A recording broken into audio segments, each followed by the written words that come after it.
자, 오늘은 KFC와 닥터페퍼 관련된 얘기를 좀 드릴 겁니다. 자, 어떤 얘기인지 한번 알아보도록 하겠습니다.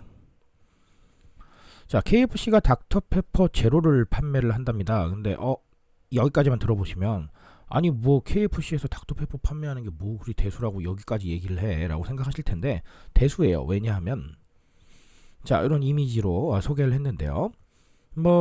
네, 잘 어울릴 수도 있고 안 어울릴 수도 있겠다라는 생각을 하는데 이 부분에 대해서는 각자 이제 취향의 문제니까 제가 더 말씀드릴 건 아닌 것 같고요. 저는 개인적으로 나쁘지 않지 않을까라고 생각을 합니다. 자, 왜 대수로운 일이 아니지 않냐 하면 패스트푸드 업계에선 최초랍니다. 그러니까 일반적으로 저희가 그냥 만나고 있는 패스트푸드가 아니라 수제버거집이라던가 이런 데서는 다 판매를 하는 경우가 꽤 있었는데 우리가 익히 알고 있는 패스트푸드 프랜차이즈에서는 이게 좀 최초 사례라고 얘기를 합니다. 그래서 조금 희한한 거고요. 제로 음료 라인을 KFC가 최근에 확대를 좀 하고 있어요. 이런 부분도 함께 좀 생각해 볼 만한 문제겠죠.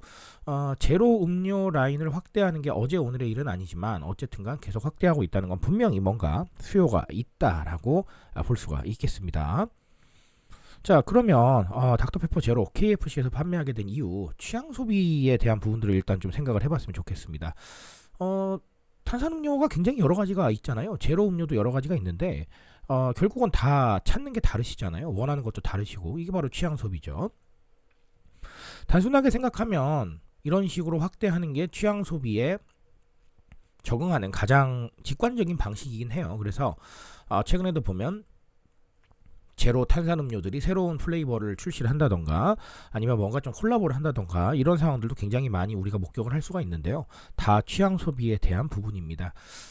제가 방금 말씀드린 대로 제품의 라인업을 늘리는 건 가장 직관적이고 쉬운 방식이긴 해요. 근데 문제는 제품의 라인업을 그냥 늘리는 건 좀 아니죠. 무슨 말이냐면 시장성을 우리가 좀 판단을 해봐야 되는데 이런 다양한 취향 중에서도 우리가 특히나 조금 생각해봐야 될 그런 이슈들이 있을 거예요. 그런 이슈들을 좀 파악을 하시고 그 이슈에 따라서 좀 이렇게 베리에이션을 해보시면 아주 좋지 않을까 생각을 하고요. 이런 시장성은 언급도라던가 아니면 판매량이라던가 이런 것들을 보면 좀 쉽게 파악을 할 수 있는 부분들이 있거든요. 자료가 찾기 어려우시면 우리 생성형 AI가 있잖아요. 그렇죠? 여러 가지 방향을 좀 생각해 보시기 바라겠습니다. 자, 그리고 KFC에서 닥터페퍼 제로 판다 웰리스에 해당하는 부분이죠. 제로 음료에 대해서 사람들이 많이 접근을 하고 있다는 건 결국은 웰리스에 해당하는 겁니다. 뭔가 좀 건강을 좀 챙기고 과거보다 조금 더 나은 부분들을 좀 찾아보고 이런 것들이죠.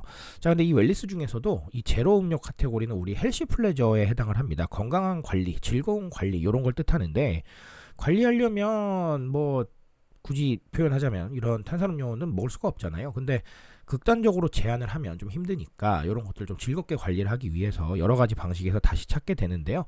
그 대표적인 카테고리가 방금 말씀드린 제로고요. 그리고 또 이런 거 말고도 우리 로우 푸드들 있죠. 탄수화물을 좀 줄였다라던가 아니면 설탕을 줄였다 아니면 알코올을 줄였다 이런 것들 다 이 카테고리에 해당한다라고 보시면 되겠습니다. 웰리스가 이제는 광범위하게 영향을 미치고 있고요. 또 우리 정신건강 쪽으로도 굉장히 많이들 찾으세요. 그래서 심리적 안정이라던가 이런 것들 찾고 있고 제로라는 이 단어는 그냥 단순히 떠오르는 관심사가 아니라 이제 하나의 기준이잖아요. 그렇기 때문에 그냥 나왔구나 이렇게 생각하지 마시고 조금 더 심각하게 받아들여 보실 필요가 있어요. 제로가 이렇게 기준이 된 이유라던가 그리고 실제로 사람들이 어떤 것에 반응을 하고 있는가라던가 이런 것들 기업이나 브랜드 입장이라면 꼭 한번 생각해 보셨으면 좋겠습니다.